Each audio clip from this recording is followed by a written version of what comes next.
Good morning, all you freedom loving patriots out there. Craig Gibson here with Coffee, History, and Service. Yes, we changed it up since we finished up the Constitution last week. All right, so kicking this week off coffee wise, Overwatch Coffee Shops, Code 4. This is our maple syrup and smoky bacon flavored coffee. It is excellent. And of course, it was done to honor our men and women in law enforcement. We have several other coffee flavors to choose from if this isn't quite what you're looking for. We also have plenty of just plain coffees between the Black Rifle coffee line that we carry, as well as our Overwatch coffee shop line. All right, I hope everybody had a good Thanksgiving. So, today starts our coffee history and service.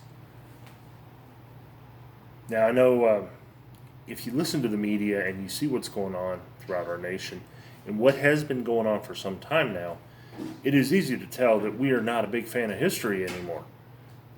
We want to rewrite it. We want to tear it down. We want to change it in any way possible to make specific groups feel better, to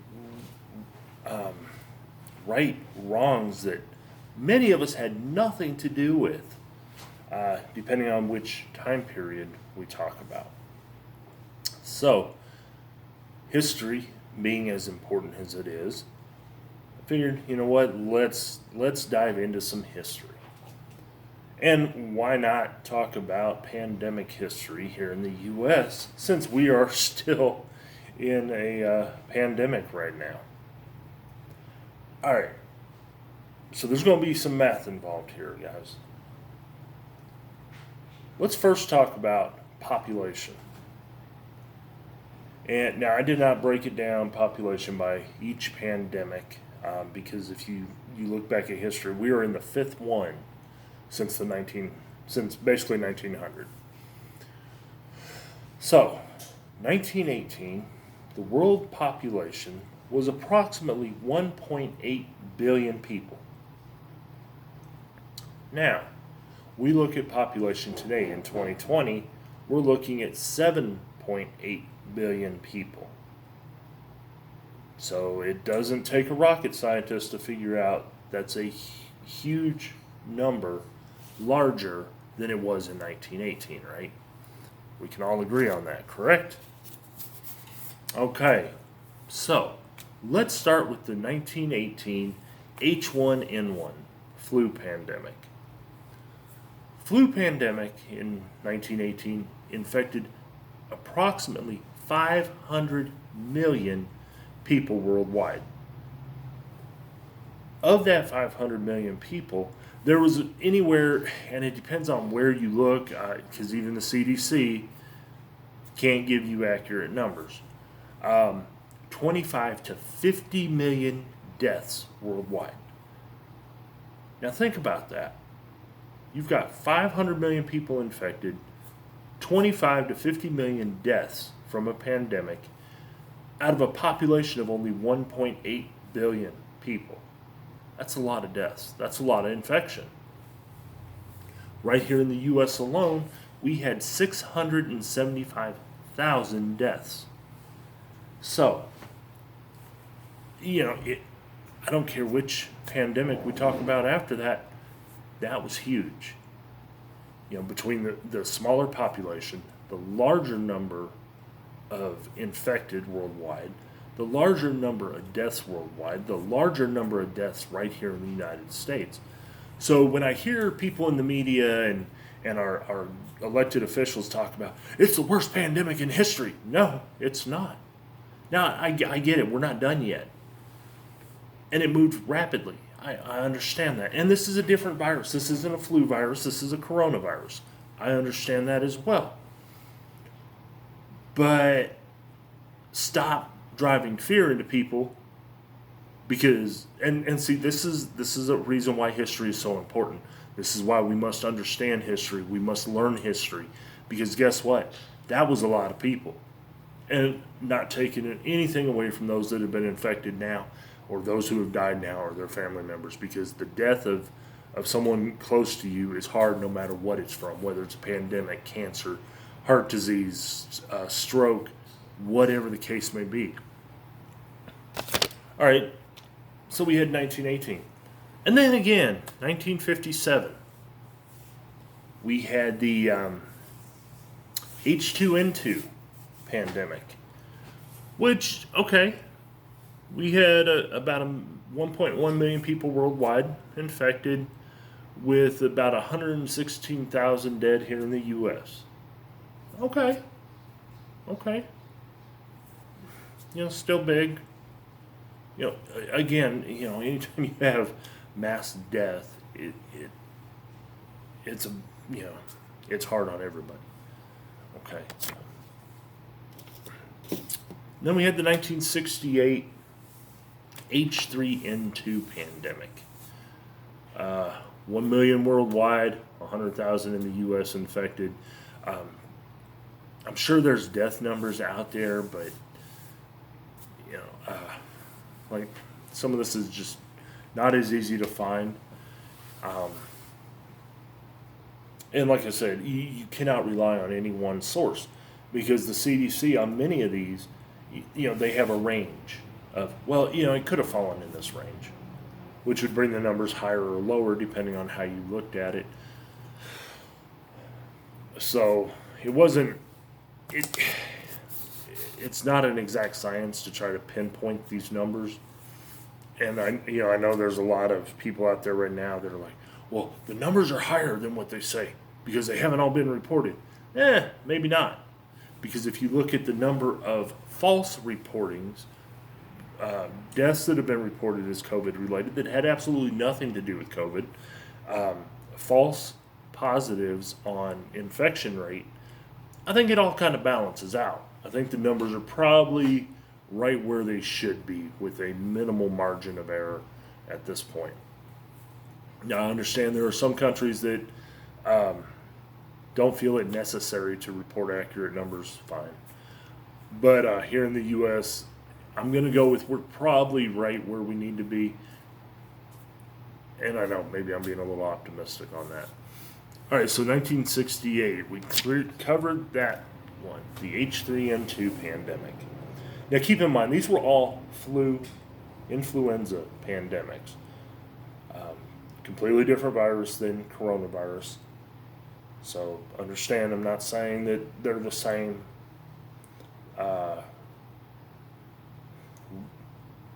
Mode of infection is the same. Many of the symptoms are the same, but no, they are not the same virus. They are two completely different viruses. All right, then we had the 2009 pandemic. And this is the one that bothers me the most, because working in healthcare in 2009, during this pandemic, seeing patients that obviously had the flu, some had this H1N1 PDM09 virus. So it was a different version of the H1N1 virus. And we continued our normal precautions. We washed our hands. We covered our faces when we coughed or sneezed. We if we started feeling symptoms, we stayed home. We didn't go to work. So, yeah, this is why I have a hard time with the current virus. And again, I understand they're two different viruses. But anyway, so back in 2009, we had the H1N1 PDM09 virus. 60.8 million people infected worldwide, 274,000 plus hospitalizations. And here in the U.S., we had approximately 12,469 deaths as a result of it. Now keep in mind, we have a number of deaths every year from the flu virus. And no, they're not the number that we're seeing now with the current coronavirus, but the fact is people die from the virus, okay? Or rather die from complications from the virus. Tend to die from a pneumonia Or again, the flu can play havoc on pre-existing conditions, especially respiratory conditions, heart disease, things like that. But so as of this morning, just prior to shooting this video, there were 63,253,861 infections worldwide. So nowhere near the 1918 pandemic. Not even close. And again, keep in mind, we have 7.8 billion people in this world. Or at least that was the calculation before this virus hit. There have been 1,468,786 deaths worldwide,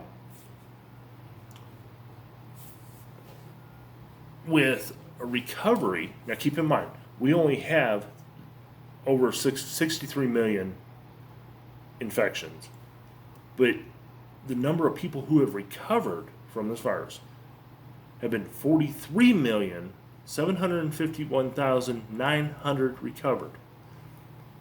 You don't have to be a math genius to see that the recovery rate is much higher than the death rate. It's like 97% recovery. In anything else, 97% is pretty good odds, right? So, this is why understanding history is important, because we have people that have bought into the lie that this is the worst pandemic ever in history. No, it's not. 1918 was far worse when you take all the numbers and you put them all together, even if it's on the low ends of what they estimated. The 1918 pandemic was much worse than what we're seeing right now. History is extremely important. And I would encourage people to go out, go to the thrift stores, find history books written, I would say, prior to 1985. And even then, you're still going to have some of that revisionist history going on.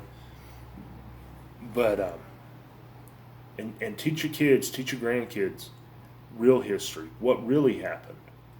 At least from the writer's perspective. Now, there's always two sides to every story, and typically history tends to be written by the victors. Which is why there's a lot of misconceptions about a lot of things, including the Civil War, the Revolutionary War, French Indian War. It doesn't matter what conflict or what illness or whatever it may be, whether it was the expansion of the U.S., the westward expansion. I mean, it was all written by the victor. So there is definitely two sides to every story, and we need to listen to both sides and try to filter out the what's pretty much can be determined is the person's opinion versus what actually happened. All right, so the service portion.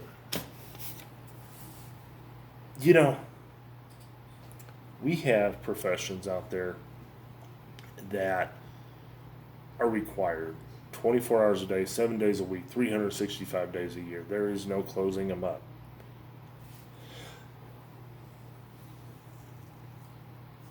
And then we have retail outlets. I don't think I heard quite as much about it this year, but 2020 has been a weird year. But we have retailers who have decided to start opening up on Thanksgiving Day to start those Black Friday sales early. And it's not necessary. It's really not. I know you think it is, but it's not.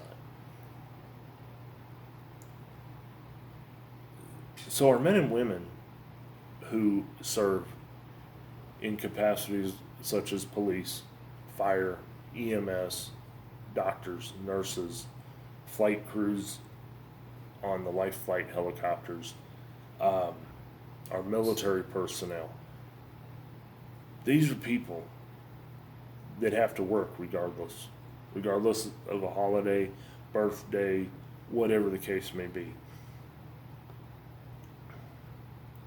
So yes, we always do our best to honor them and to thank them every day. I find it funny how we only thank these people when we might actually need them, like during a pandemic or during riots, and that kind of depends on which side you're on. There's no reason not to be thankful for them every single day, in good times and in bad. But everybody's got their own opinions on that. But obviously, that's what we do. We try to honor our men and women in uniform and in those professions that sacrifice a lot to do those jobs. So be sure to thank those who do it. All right, guys, as always, faith, not fear, and be the kind of American worth the sacrifice that they're making for us every day. All right, guys, you all take care, and we will see you next week.